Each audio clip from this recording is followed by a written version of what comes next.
Thank you very much. It's indeed my privilege to be here and addressing all of you, and we're going to go over some challenges that we're facing, and I'm really happy that I have the construction industry of Europe here in front of us to help us with these challenges, and because we need to do that.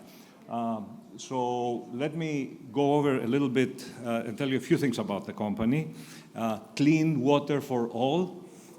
It is clean in terms of potable water, clean in terms of wastewater. We have the second largest wastewater treatment plant right around the corner over there. It's on an island, beautiful island. And it is also clean in terms of energy because it comes all the way from mountains about 350 kilometers away from here with gravity. All the way up there, we have our water treatment plants there, and then comes all the way with gravity all the way down to the water.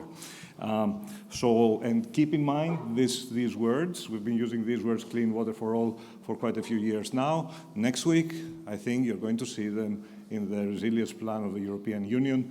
Those words are going to be there because it is not only clean water, but it is for all, which means affordable water. And actually in Greece, after Milan, we have the second lowest price of water per cubic meter. Okay, well, it has to go up, but we'll talk about that, why it has to go up. And let me give you an idea of the size of our network. Water pipelines within Athens, 14,000 kilometers. That's the distance Paris to Australia. Okay, and just in terms of wastewater, new wastewater pipes that we're building right now over the next few years, 1,400 kilometers new pipelines, that is Athens to Budapest, but it's much harder because you have to go over existing infrastructure and try and weave through that. So, now, water for all until there isn't any water. Okay, and let me tell you what we mean here. These are the reserves that we have in our 4 reservoirs. Usually they should be within the blue band. They were well within the blue band until the end of October 22. Then they went to the bottom of the blue band, and then October 23, you see where the orange line went, and then October 24, and that is where we are. And if you just follow the lines, we have water for another 2.5 years. Okay? I like the silence. That means you get the chart and what that means. Now, obviously, we have to have solutions, and obviously these are solutions that companies like yours are going to help us with. And here is a list of solutions that we have thought of. There is a simple one, first of all. There is a hydroelectric reservoir on the top left of the screen that you see there near where it has the number 1. That reservoir has 5 times the quantities of all of our reservoirs together. Now, 100 years ago, when we built the first reservoir near Athens, we built a tunnel 20 kilometers long to bring the water from there. 50 years ago, when we built the canals and tunnels from the other lakes on the left to Athens, because it rains on the western part of Greece, we built like 60 kilometers of tunnels to bring the water here. A and B, which would be enough as a first stage that you see up on the chart there, are only 20 kilometers of tunnels. So I think this is a good solution. It is a quick solution. We need to move on that very, very fast. But you have EU procurement laws, and especially in Greece, they delay you even more. So we have to think of alternatives. So we're looking at groundwater. That's solution number 2. There we have an issue, is it enough both for potable water for Athens and for all the agricultural needs in the area? We're going to prove that in the next couple of weeks. We have solutions 3 and 4. 3 is with brackish water. 4 is with seawater, which we want to desalinate. So we are going to have a tender who can bring us and deliver to us water in the least expensive cost per cubic meter. And then, in case all of these delay, we want to bring from the outflow of a big river on the western side of Greece, through ships, water to our canal and pump it up to our canal. We're making significant water distribution network investments beyond what you just saw. because we have an old network in Athens which breaks, so we want to reduce leakage. We're dealing with the growth in the southern part of Athens by the coast, so we need to put new big pipelines that bring the water, additional pipelines that bring the water to the southern part, closer to the coast. We're working on smart meters, again, to help us reduce water leakage, and we're making other investments to shield against the climate crisis.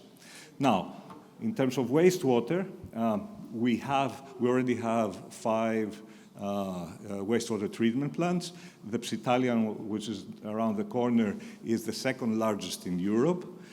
We're building 5 more on the eastern part of Attica.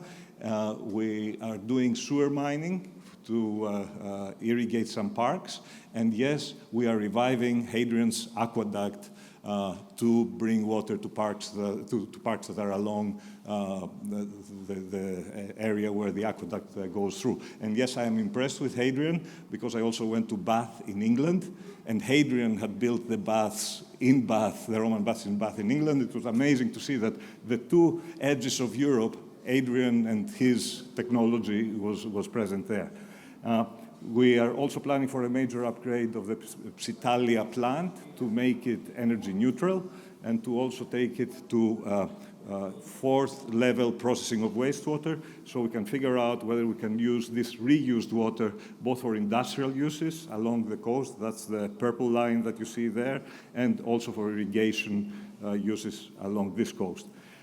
Even though it seems it's going to be more expensive than getting water from the western part of Greece. And we have to figure out also, sometimes it is good to reduce the consumption of water, but in cases like Athens, maybe you want to bring water because you want to make the city greener, because if you make the city greener, you reduce the energy costs.